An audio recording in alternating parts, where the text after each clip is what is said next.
All right, ladies and gentlemen, it's Monday night. It's time for the Urban Conservative Podcast. While you give this video a share, we're going to get started with some music by none other than my twin brother from the same mother, Architect. This is called Simple Things. It's the Urban Conservative Podcast. Let's rock.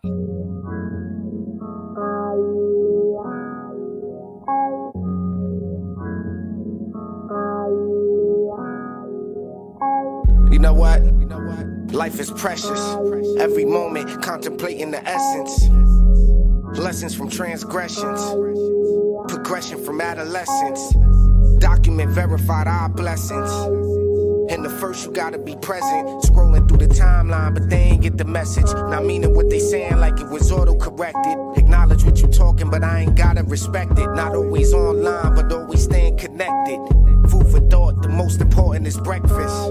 There's snakes in the grass, watch who you rap with. They take what they need and they make an exit. As quick as it came, as quick as it go. The type to get you all twisted. The show might stab you in the back, yet be calling you bro. All we ever really wanted was a simple things. Not a lot, just a little of the simple things. From the bottom to the top, yeah, we made it. Never pay attention to the people that be hating. Only bad cause they ain't got the simple things. No, tomorrow's not promised, so we live in the moment. Learn from the past, for that we steady making atonements. Hear the youth say we can't identify, beg to differ. Grew up in the era where you can never slip up. Lost too many friends to drugs, jail, and diabetes. Burn the L after L, then try to take it easy. Time keeps slipping, and history repetitive. We used to burn the chronic, now they tweaking on sedatives. Look before you leaping out the window. Trying to do the dance, but you don't even get the tempo. Professional, tell you fake it till you make it. Success coming, they start displaying their hatred. It's rules to the game, we stay dedicated. From the basement, no question, we elevated. And made changes for the best so the future look brighter. And keep the negativity out the cipher. All we ever really wanted was a simple things. Not a lot, just a little of the simple things. From the bottom to the top, yeah, we made it. Never pay attention to the people that be hating. Only bad cause they ain't got the simple things. Simple things. Simple things. Simple things. Simple things. All right, ladies and gentlemen, there you have it. Simple Things by my twin brother from the same mother, Architect, who is not with us tonight for this episode of the podcast because he's working away, but glad that you are rocking here with us on the Urban Conservative. If you haven't done so, the website, tuconservative.com, is where you can go to support our mission of sharing conservative values and principles and the benefits of conservative policies to urban communities across this great and wonderful nation of ours. Each and every Monday night, we're here for the Urban Conservative Podcast. You could join us each and every Monday through Friday, 9:30 a.m. for Top of the Morning, best 30-minute morning show on the internet. I got to give a big shout out to everybody rocking out with the Republican Party. Big up to all my Republican and Libertarian friends. Big up to everybody that's participating, that has voted early in the North Carolina runoff election. Tomorrow, it goes down, ladies and gentlemen. You have two candidates vying for the office of Lieutenant Governor. You've got Hal Weatherman on your left and Jim O'Neill on the right, who are vying for the office of Lieutenant Governor. We were able to get Hal Weatherman on the show. And then you also have Dave Boliak and Jack Clark, who are in the runoff for North Carolina State Auditor. Now, if you haven't voted early, tomorrow is Election Day. You talk about an opportunity for your vote to count beyond what it normally does. Low turnout expected in the runoff. So if you want a strong Republican, you have a Republican that you like for auditor or for lieutenant governor, tomorrow's going to be the day to make sure your voice is heard and that you get that vote counted. But ladies and gentlemen, you're rocking out here on a Monday night. It's the Urban Conservative Podcast. Glad you could rock with us. Jump in the comment section. Let us know where you are rocking from. And from our watch back crew, always leave a comment. Let us know where you listen to the podcast. We are everywhere that you listen to podcasts. And if you like to listen and we're not where you like to listen, let us know. We'll definitely get ourselves on that. One thing real quick before we start talking about Biden's major city mayor problem, before we start talking about Biden's issue and the fact that it may not be helpful to have black mayors supporting him, President Trump had a rally in New Jersey. And the interesting thing about this rally is that Lawrence Taylor, former football player for the New York Giants, has come out to endorse Donald Trump. Interesting times. I was actually able to find this video. Y'all take a listen to this. I want to say I grew up a Democrat. Uh-oh. And I've always been a Democrat. Uh-oh. Until I met this man right here. Whoa. I'll tell you what. He will not have to worry about nobody in my family ever vote for a Democrat again. Okay. Wow. I want to say that is not what Democrats want to hear right now, ladies and gentlemen. And the problem that the left is going to have with this is now you are going to have to say that LT is no longer a black guy. You have to take away, you have to try to figure out some sort of way to diminish his blackness or something like that. You're going to have to figure out a way to attack him because the man clearly said he had an opportunity to meet Donald Trump. And as a result of meeting Donald Trump, he will no longer be supporting Democrats. And that seems to be one more thorn in the side of the far left of Joe Biden, Kamala Harris, and the Democrats is the fact that you have people like Lawrence Taylor, people that are respected in black communities across this country that are coming out in support of Donald Trump. That is just a reality that you're faced with. And now you've got major city mayors, and these major cities aren't doing so well. Now you have this problem where Biden's got to deal with the mayor of Chicago. He's got to deal with the mayor of New York, of Los Angeles, Atlanta, places by and large where the crime is going up, where Biden administration has done next to nothing for the majority black communities. You can't say people are doing better than they were 4 years ago. That is just by definition not true. But you have this major situation going on in the city of Chicago. Let's start there.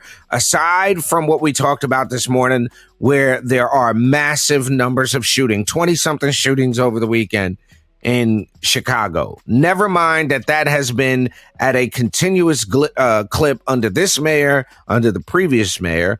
Never mind that. Now you have the mayor of Chicago talking about taking the illegal aliens and putting them in the south side of Chicago, moving them from Center City and putting them to downtown. Again, infringing on the rights of people in this country whose ancestors were brought here as slaves, who became part and parcel of the fabric of this country. We are not going to pretend that the ancestors of slaves, the ancestors of people who were brought to this country have not become part and parcel, have not become a part of the fabric of this country. So now let's displace our own citizens. Let's put $5,800 a pop onto a debit card for an illegal who just skips the line. Let's go ahead and give them the right to vote in municipal elections. Let's just go ahead and do that. That's the problem that Biden's going to have in a place like Chicago, where you have black folks already revolting, and we covered it on this platform a couple of weeks ago. You have so many folks upset about the money that was supposed to be going towards opioid addiction and helping with the crisis in Chicago is now being pushed to help illegal immigrants. So does it do Biden any good to have a black mayor in Chicago when the black folks there are getting fed up? And I would dare say the answer is no. I don't think it's going to help, ladies and gentlemen. I think you're going to find in some major cities, what you're going to find is that these black mayors can do nothing. There's going to be an element, I think, in the black community of people that no matter how bad it is, they are just convinced that Donald Trump is racist. They are convinced that Republicans are racist. They are convinced that Democrats have the answer and that America is inherent. There's an element of folks you are not going to change. But I think you're going to see a lot more folks on the opposite side of that, which is tired of the way illegal aliens have been put in front of American citizens in places like Chicago. So then we talk about places like New York City, where Eric Adams in New York City, who has vowed to make New York City a sanctuary city and now is realizing the repercussions of that decision. But at the peril of being able to be a good ambassador for the Biden administration. Typically, the people you see in your screens are the ones that are the ambassadors, air finger quote, to the black community. And then you take a look at what major cities in our country, right? Can you name a well-run Democrat city is the question. Can you think of a city that's run by Democrats that isn't dealing with more than its share of homelessness, that's dealing with unemployment, that's dealing with high crime and property crime and shootings? Can you name a well-run Democrat city? If you can think of one, jump in the comments. I'd be more than happy to hear about it. But that's the problem, is that you're running into a situation where you do not have well-run Democrat cities. New York City is a prime example of it. And I think my brother was on a couple of days ago. He was talking about how now they are increasing taxes. So the burden is not on the illegal immigrant in New York City. This tax that they put on, driving around certain parts of the city, increased traffic, increased subway costs, that is not a cost that is being passed on to the illegal alien. It is not by a long shot something that they have to deal with. This is something that everyday, hardworking American taxpaying citizens have to deal with the cost of this. And that's Eric Adams, New York. That's what you've got. And that's why I was asking, can anybody name me a well-run Democrat city? Seriously, can you name a well-run Democrat city? Get in the comments. Let me know if you can do it. And then you think about the cities. So there are a group of black mayors that met in Los Angeles recently. Mayor Karen Bass and members of the African American Mayors Association convened in Los Angeles.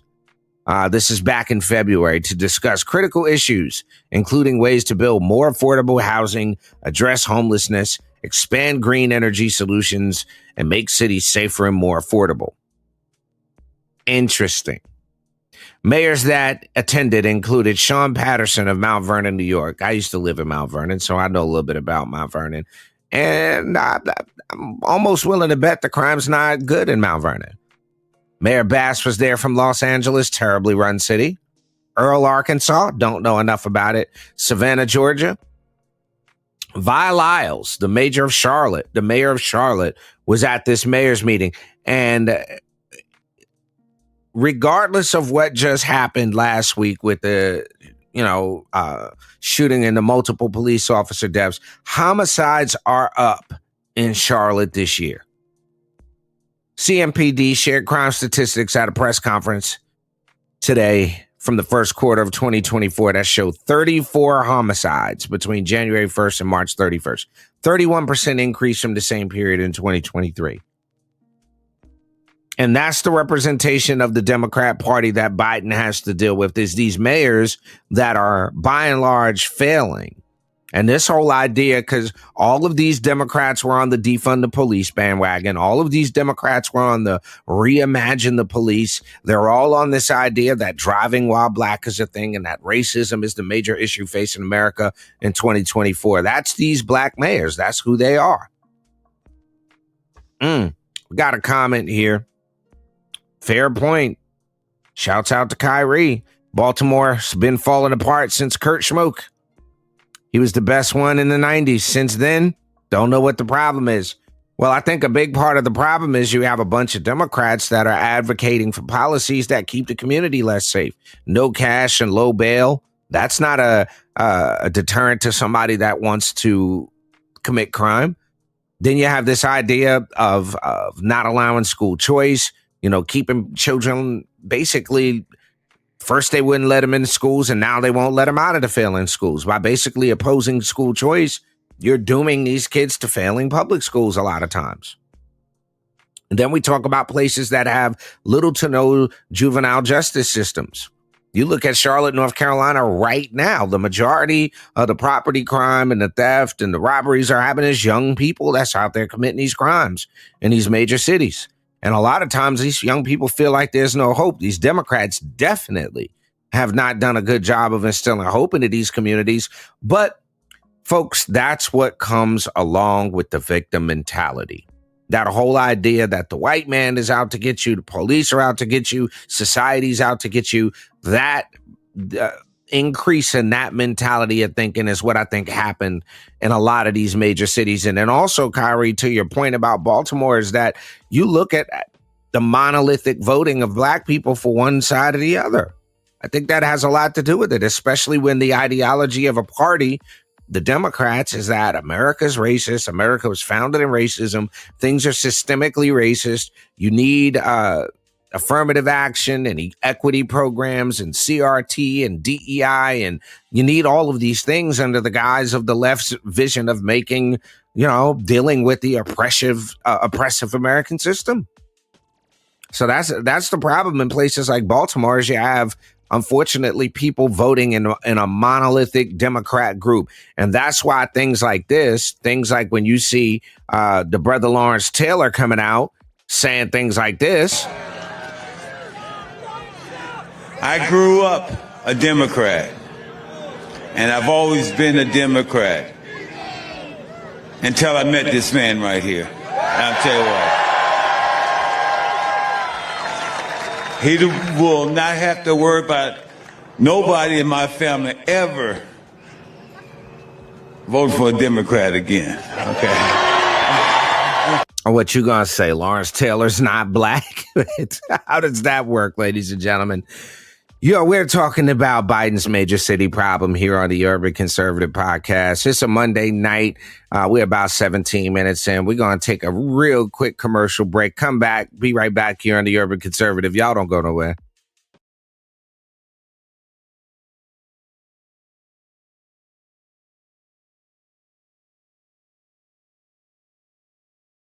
This season of the Urban Conservative Podcast is brought to you by Newton for Senate, working to improve education, reduce taxes, and keep North Carolina #1 for business. Find out more at newtonforsenate.com. This episode of the Urban Conservative has also been sponsored by Case Technology Consulting. Help your business get value out of its data and become more efficient and streamlined. Case Technology Consulting. Check out the link in the description.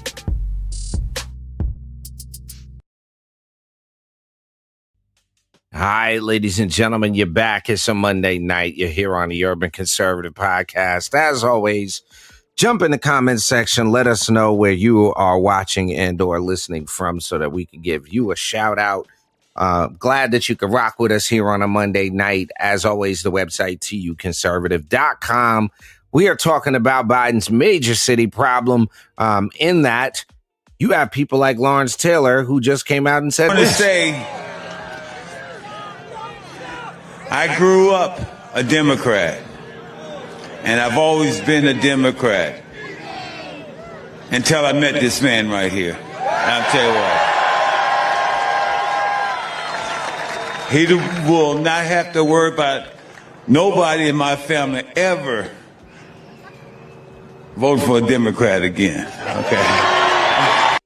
Yeah, ladies and gentlemen, that's an actual thing. Lawrence Taylor, New York Giants all-time football player, coming out in support of Donald Trump this weekend, last week at a rally in New Jersey. Now, the thing to keep in mind is that you can't really attack Lawrence Taylor. What are you going to say? The guy's not really black because he supports Donald Trump? Are we gonna go with the old Joe Bidenism? He ain't really black. He ain't voting for Biden. He ain't truly black.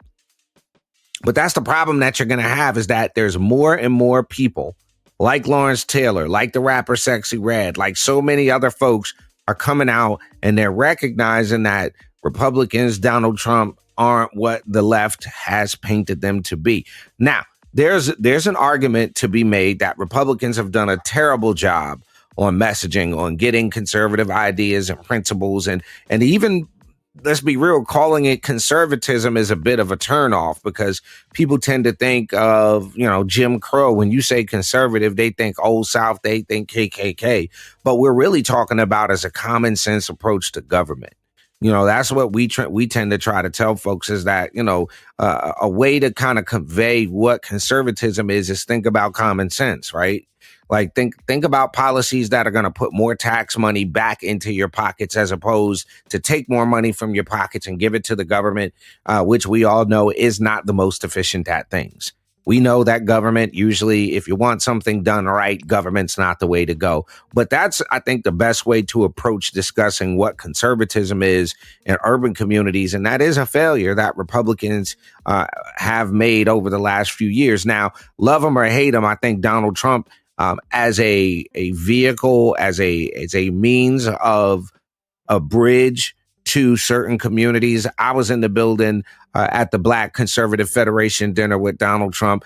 And look, the truth of the matter is they are very upset that Donald Trump is starting to gain ground in the Black community. You know what I'm saying? They are highly upset that Donald Trump is gaining ground.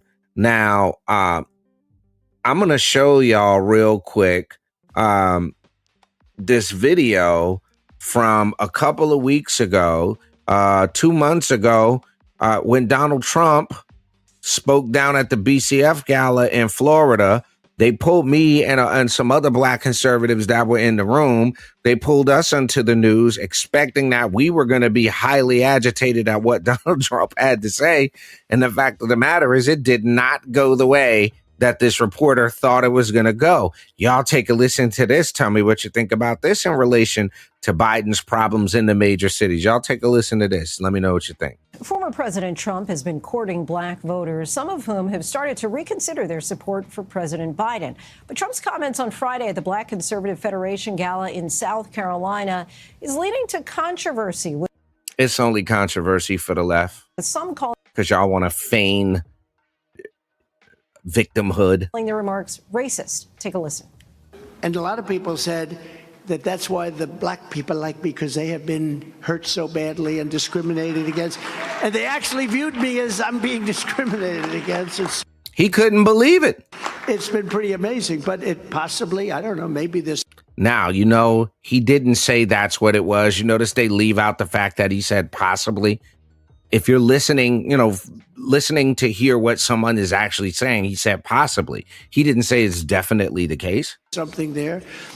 That was said in front of hundreds of Black conservatives. What was their reaction? We're joined now by 4 Black Republicans who were all in the room. Abdul Ali, Operations Director at Frederick Douglass Foundation of North Carolina. Tia Bess, National Director of Engagement for Moms for Liberty. Kevin McGarry, co-founder of Every Black Life Matters. And Sharice Lane, a student at Florida A&M University. Thank you all so much for joining us. The Federation just responded saying in part, Black Americans are waking up to the reality that the Democratic Party has taken advantage of them, and the media and the party are terrified. Our community supports the policies of President Donald J. Trump and knows full well that life was better 4 years ago under his administration. No amount of media deception or liberal race baiting will sway the minds of Black voters who will cast their ballots this November for safer streets, a better financial well-being, a secure border, and a complete rejection of Joe Biden's disastrous 10-year. Are we going to pretend for 1 second that doesn't make sense? Are we going to act like the average Black American doesn't want safer streets, that the average Black American doesn't want more money in their pocket, that the average Black American is somehow, some way magically doing better now than they were 4 years ago? We're not going to act like that's not a thing. But this is what terrifies the Democrats and the people on the left, is statements like this ring absolutely true. Let's keep going. So you all were all there. A quick show of hands. Do you believe his comments were in any way racist? Donut. Nobody. Nah, donut. Okay. She's not happy, folks. Look at that face. Abdul, what were your thoughts that night when you heard these comments during the event? It's about time that somebody started telling the truth. I mean, he's only speaking to what some black folks have experienced for a very long time, which is a disastrous justice systems in many cases. And ultimately, we can all see this playing out right in front of our very eyes. I wasn't offended or didn't feel like anything he said was racist in any way. Former President Trump also made a statement about his mugshot taken as part of his Georgia case. Let's take a listen to that.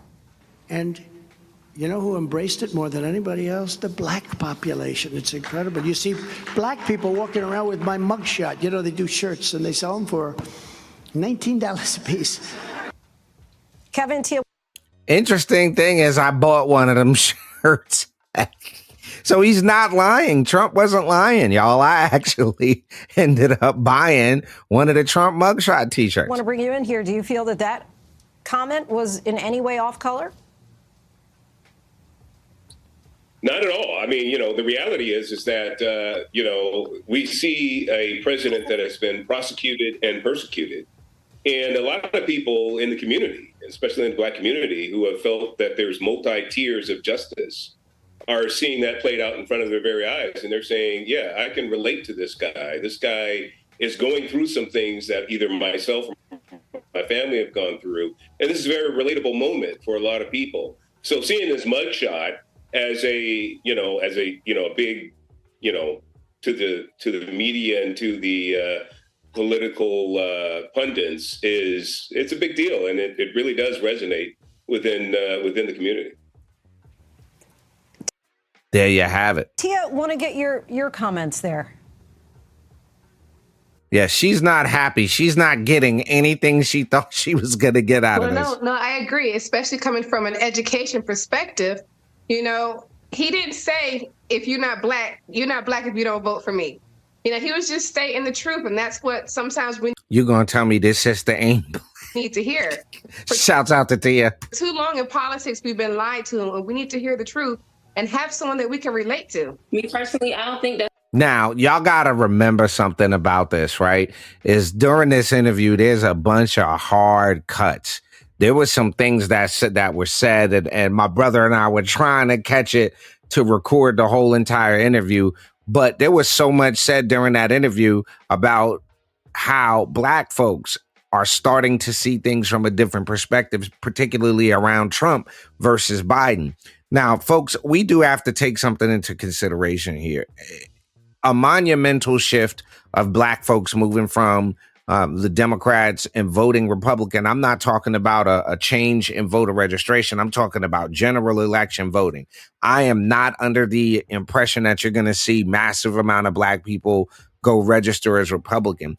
But I think you're going to see, less than more than 20% voting for Republicans, which is a problem for Democrats. It's a massive problem for Joe Biden, but it doesn't help that you've got these major city mayors that are failures, that are not helping their communities. They are not benefiting the communities that they were elected to serve in such a way as to say that life is better, and that would allow them to be good spokespeople for the Biden administration. So, ladies and gentlemen, you're live with us on a Monday night. It's the Urban Conservative Podcast. You're kicking it. We're talking about Biden's major city problems.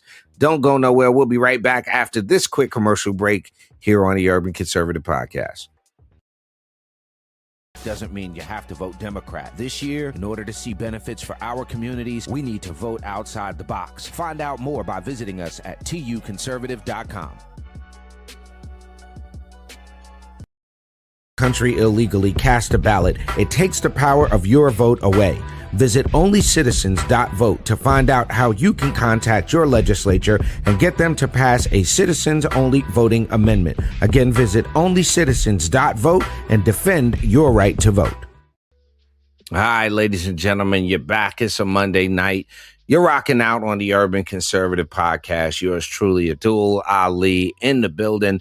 I am indeed running for U.S. House District 12. Would appreciate your support by visiting aliforcongress.com. We're asking everybody to pitch in $24 to help us do more in 2024. We're on the tail end of this episode. We're talking about Joe Biden and his major city problem. He's got a bunch of Democrat mayors who, honestly, quite frankly, are not a help to him because their cities are doing so abysmally bad. One other thing that you'll notice, and this I got coming from a Politico story, I think, what is this? Back in March of this year, San Francisco's voters, as liberal as San Francisco is, just endorsed drug screenings for welfare recipients. Now, if that sounds like a conservative policy, it is. If you look at what's happening in some of the country's most progressive, left-leaning, liberal cities, you'll see they're trying, as of March, January, February, March of this year, trying to adopt, without saying so, more conservative positions on law enforcement. So again, San Francisco voters just endorsed drug screenings for welfare recipients. Washington City Council passed a crime package that'll keep more people in jail while awaiting trial. New York's governor ordered hundreds of National Guard troops to deploy inside the city's subway system. The biggest, bluest cities are embracing tough on crime policies that would have been politically heretical just a few years ago, ratcheting up criminal penalties and expanding police power amid fear and anger over a rash of brazen crimes like carjackings and a retail theft. Democrat-led policy changes mark a stark reversal from 2020, when the growing influence of progressives fueled a national effort to curb police powers and scale back law enforcement budgets following the murder of George Floyd. Now, the left is in retreat on criminal justice. And this is a quote: "I don't believe it's progressive to allow people to get assaulted on the streets at night. I don't believe it's progressive to allow people to sleep in tents." Mark Farrell, moderate Democrat, challenging San Francisco Mayor London Breed. This is not the city he grew up in. It's not a city he recognized. And that's because you got to remember, anytime, all right, you have to get something called the CRAP app. Have y'all heard about this? Jump in the comment section. Let me know if you've heard about the CRAP app. It is an actual app, right? Hold on. Let me see if I can find it. Hold on. I might be able to find this thing because y'all will think I'm joking, right? Snapcrap. Okay. Is Snapcrap still available? Snapcrapper no longer exists, but it was one of many apps that allowed neighborhood residents to track and police their own streets. This was made for San Francisco residents to report drug needles and feces on the streets and that kind of thing. Anytime somebody has to develop something like that, your city's not in a good way. We can talk about the crime. We can talk about what just happened in Charlotte. We can talk about the ongoing criminal activity in Chicago. We can talk about Atlanta and how so many of those cases are going on. But rather than talk about that, what the left would rather do, and what these DAs, Alvin Bragg, Fani Willis, what they would rather do is deal with Donald Trump and try to demonize and criminalize him. And we still don't know what the crime is in New York. We still have no idea what's going on.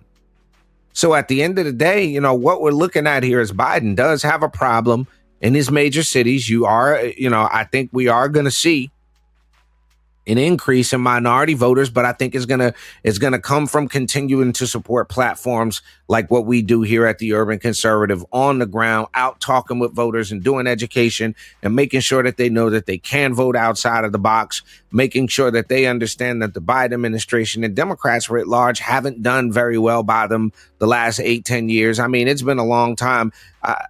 We could place the blame of the current condition of the nuclear family in our country at the feet of some very liberal and left-leaning policies. But if we're going to be completely real and not try to paint our own narrative, Republicans have fed into that as well. I mean, we've got to take this country back. We've got to put America back into a place where common decency was important, that teachers were able to teach without being assaulted in the classroom, where kids can go out in their neighborhoods and play. This is not... the major cities of America are not safe places to grow up anymore. And that's a cry and a shame, but that's a problem that Joe Biden's going to have to deal with. Kamala Harris is going to have to deal with, and the rest of these Democrats are going to have to deal with, ladies and gentlemen. So there you have it. It has been a Monday night here on the Urban Conservative. You're rocking out each and every Monday night with us at 8 p.m. for the Urban Conservative podcast. And then Monday through Friday, 9 a.m. For the top of the morning show, the best 30 minutes morning show on the interwebs. So let us know what you think. Will black mayors matter in 2024? Are they doing so bad that they can't, they're not going to be able to help Joe Biden? And can you name one really well-run Democrat city? Get in the comment section. Let us know what you think. I hope you all have a wonderful rest of your evening. If you're listening to this on Playback Crew, we appreciate all the love. Thank you so much. Again, for my twin brother, Raheem Architect Soto, I am Abdul Ali. You have been checking out the Urban Conservative Podcast on Monday night. Peace and love, y'all. Doesn't mean you have to vote Democrat. This year, in order to see benefits for our communities, we need to vote outside the box. Find out more by visiting us at tuconservative.com. Country illegally cast a ballot, it takes the power of your vote away. Visit onlycitizens.vote to find out how you can contact your legislature and get them to pass a citizens-only voting amendment. Again, visit onlycitizens.vote and defend your right to vote.